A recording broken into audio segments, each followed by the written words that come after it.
Welcome to this 3TV special presentation, Vote 2014. I'm Brandon Lee. And I'm Carey Pena. Thank you for joining us. It has been a cutthroat campaign season. The commercials, downright brutal. But tonight we are cutting through the campaign clutter to give you at home a fresh look at the candidates seeking Arizona's top offices. And we begin with 3TV's political editor, Dennis Welch. More fallout this week with CPS as the employees who were fired and blamed for failing to protect thousands of abused and neglected children, they are speaking out for the first time. You guys had a news conference this past week.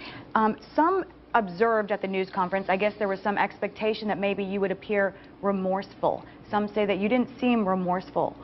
Do you feel remorseful about what happened? Mr. Horn, you gentlemen have both touched on this, but you are the subject of a number of investigations. The most recent allegations that you used staff to work on your re-election campaign, and it has also recently been alleged that you destroyed evidence. Do you want to take on those allegations? Well, sure. There's absolutely no evidence that any evidence was destroyed. That's absurd. And at the end of the day, Tom has been so mired and distracted by his legal problems, he's missed out on opportunities. And the list can go on and on. Gentlemen, hang on. We're going to take a quick commercial break. We're going to take a Gentlemen, we're going to take a quick commercial break, and we will be right back with more of Politics Unplugged.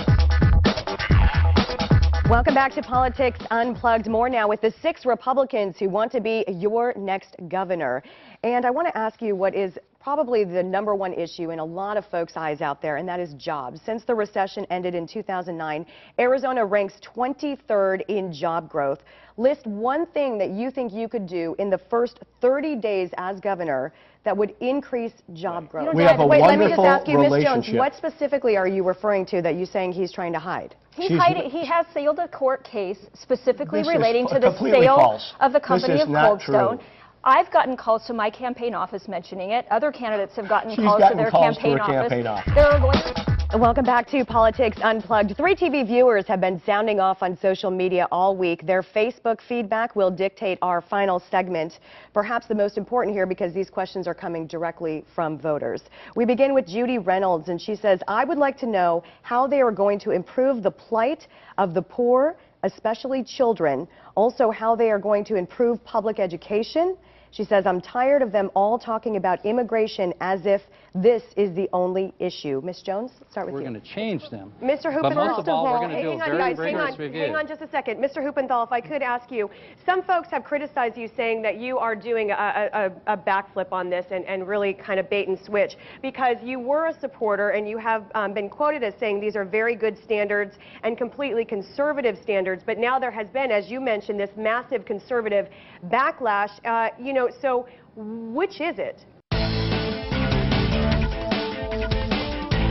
Welcome back to Politics Unplugged. Time to talk it out with our partners from First Strategic, Steve Roman and Barry Dill. So, your reaction to that debate? Oh, I feel like taking a shower. You know, on that point, I want to show you a tweet from the president or someone in the White House. They tweeted out this morning, I've said time and time again to Congress, send me the DREAM Act, put it on my desk, and I'll pass it right away. So basically what he was saying there is, I've tried to get you guys to bring me the DREAM Act. You haven't done that, and so we're trying to come up with solutions. Well, he had a 2-year period where he controlled the House and the Senate. And Governor, I know that you have fought extensively on the issue of securing the border, and you've been very passionate about that. But I'm wondering, how do you respond when you watch this story unfold this morning, and then you see the dreamers, the so-called dreamers, and you see a lot of young teenagers speaking out? In fact, I want to just play a soundbite for you and get your reaction now. I can do the things that I've been wanting to do my whole life.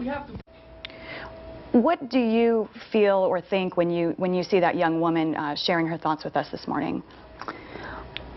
Well, of course, I'm like every person, every mother, every father, anybody. Pandering. That's all the time we got. That's all the time we have, Barry. That's it for Politics Unplugged. Thank you for watching. We'll see you next week.